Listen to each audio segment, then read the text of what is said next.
పితా పుత్ర పవిత్రాత్మ నామమున ఆమేన్. మన రక్షకుడైన యేసుక్రీస్తు నామమున మీ అందరికీ శుభములు. క్రీస్తు స్వరం వీక్షకులకు స్వాగతం. యేసు ప్రభు మిమ్ములను మీ కుటుంబాలను చల్లగా దీవించునుగాక. ప్రియ సహోదరి, ప్రియ సహోదరా, ఇది తపస్సు కాలంలో 2వ వారంలోని శుక్రవారం. ఇది తపస్సు కాలంలో 15వ రోజు.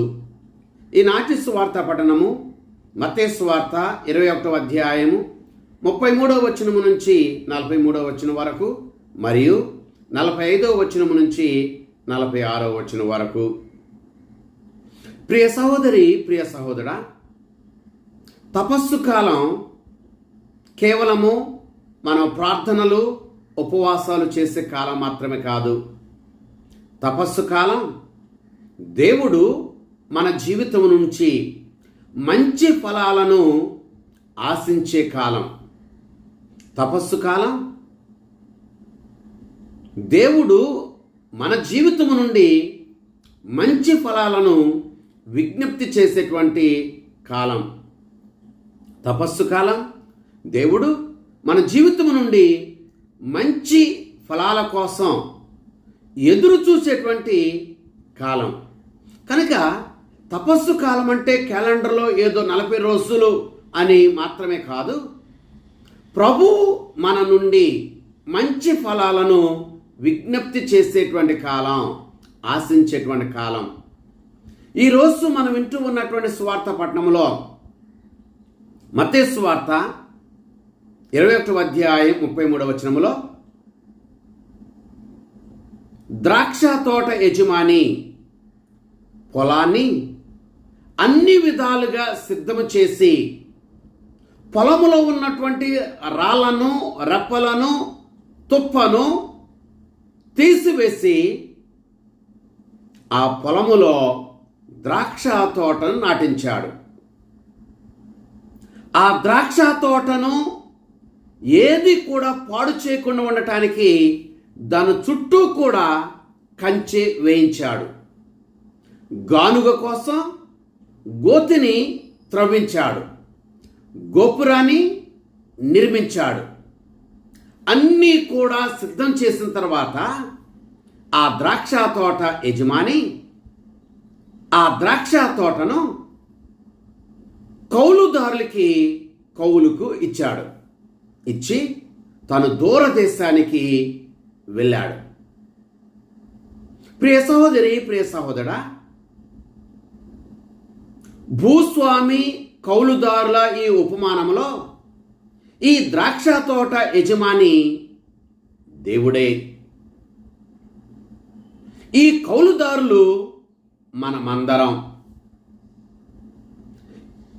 ఈ ద్రాక్ష తోట యజమాని ఏ విధంగా అయితే ద్రాక్ష తోటను అన్ని విధాలుగా సిద్ధం చేసి కౌలుదారులకు అప్పగించి ఆ ద్రాక్ష తోట యజమాని దూరదేశానికి వెళ్ళాడో, దేవుడు మనకు కూడా అనేక రకాలైనటువంటి ద్రాక్ష తోటలను మన జీవితంలో ఇచ్చాడు. ఆయన మన జీవితాన్ని అన్ని విధాలుగా సిద్ధం చేశాడు. అన్నిటిని కూడా సమకూర్చాడు. ఆయన మన జీవితంలో ఇచ్చినటువంటి ద్రాక్ష తోటలు, మన జీవితమే ఒక ద్రాక్ష తోట, మన కుటుంబమే ఒక ద్రాక్ష తోట, మన సంతానమే ఒక ద్రాక్ష తోట, మన సంఘమే ఒక ద్రాక్ష తోట, మన విశ్వాసమే ఒక ద్రాక్ష తోట, మన పనే ఒక ద్రాక్ష తోట, మన విద్యే ఒక ద్రాక్ష తోట, మన ఉద్యోగమే ఒక ద్రాక్ష తోట. ఆ ద్రాక్ష తోట యజమాని ఆ ద్రాక్ష తోటను కౌలుదారులకు ఎందుకు ఇచ్చాడంటే, పంట చేతికొచ్చే సమయంలో ఫలాలను లేదా కౌలును యజమానికి ఇవ్వటానికి వాళ్ళు ఒప్పందం చేసుకుని ఆ ద్రాక్ష తోటను కౌలుదారులకు ఇచ్చాడు. అలాగే దేవుడు మన జీవితాన్ని అన్ని రకాలుగా అన్ని సమకూర్చి అన్ని సౌకర్యాలు ఇచ్చి మనకు అప్పగించాడు కాబట్టి మన జీవితం నుంచి కూడా ఆయన ఫలాలను, మంచి ఫలాలను ఆశిస్తున్నాడు, కోరుకుంటున్నాడు. మన జీవితం నుంచి మంచి ఫలాలను కోసం ఎదురు చూస్తూ ఉన్నాడు. అయితే ఈ కౌలుదారులు భూస్వామి ఉపమానంలో ఈ కౌలుదారులు తామే ఈ ద్రాక్ష తోటకి యజమానులు అని భావించి కౌలుదారులము అన్న విషయాన్ని మరచి వారికి ఇష్టం వచ్చినట్లు వారు చేశారు, వారికి ఇష్టం వచ్చినట్లు వారు జీవించారు. ప్రియ సహోదరి, ప్రియ సహోదరుడా, ఈ ఉపమానములోని కౌలుదారులాగానే మనము కూడా చాలామందిమి దేవుడు మనకు సమకూర్చినటువంటివి ఇవి అన్నీ కూడా సుఖాలు, సౌకర్యాలు అన్నీ కూడా దేవుడిచ్చినవే అన్న విషయాన్ని మర్చిపోయి, వీటన్నిటికీ దేవుడే యజమానుడు అన్న విషయాన్ని మర్చిపోయి, మనము కేవలము కౌలుదారులు మాత్రమే అన్న విషయం మర్చిపోయి, మనమే వీటికి యజమానులుగా వ్యవహరిస్తూ ఇష్టం వచ్చినట్లుగా చాలామంది విచ్చలవిడిగా జీవిస్తూ ఉంటారు. చాలామంది ఇలా అంటూ ఉంటారు, ఇది నా జీవితం, ఈ జీవితాన్ని నాకు నచ్చినట్లుగా, నాకు ఇష్టం వచ్చినట్లుగా జీవిస్తా, ఎవరి కోసమో ఎందుకోసమో ఎందుకు జీవించాలి అని అంటారు. కొంతమంది ఇది నా డబ్బు, నా డబ్బుని నాకు ఇష్టం వచ్చినట్లుగా, నాకు నచ్చిన విధంగా దేనికోసమైనా ఉపయోగిస్తా అని చెప్పి అంటూ ఉంటారు. కొంతమంది సమయం నాది, ఈ సమయాన్ని నాకు ఇష్టం వచ్చినట్లుగా, నాకు నచ్చిన రీతిలో గడుపుతా, ఎందుకు ఇలాగే నేను ఇంత మంచిగానే జీవించాలి, నాకు నచ్చిన విధంగా, నాకు సుఖాన్నిచ్చే విధంగా నేను నా సమయాన్ని గడుపుతా అని అంటారు. మన కళలను కూడా చాలామంది ఇవి నా కళలు, ఈ కళల్ని, ఈ ప్రతిభను నాకు ఇష్టం వచ్చినట్లుగా వినియోగించుకుంటా అని అంటారు. కొంతమంది ఈ ఉపమానంలోని కౌలుదారులాగా తామే యజమానులు అని అనుకుని యజమాను ఉన్నాడు అన్నటువంటి సత్యాన్ని కూడా మర్చిపోయినట్లుగా చాలామంది వాళ్ళకి దేవుడిచ్చినటువంటి వీటినన్నిటిని చూచి వారే యజమానులు అనుకున్నట్లుగా దేవుని కూడా మర్చిపోయి జీవిస్తూ ఉంటారు. అయితే ఇది తప్పు, ఇది తప్పు అని చెప్పి ప్రభువు తెలియచేస్తూ ఉన్నాడు.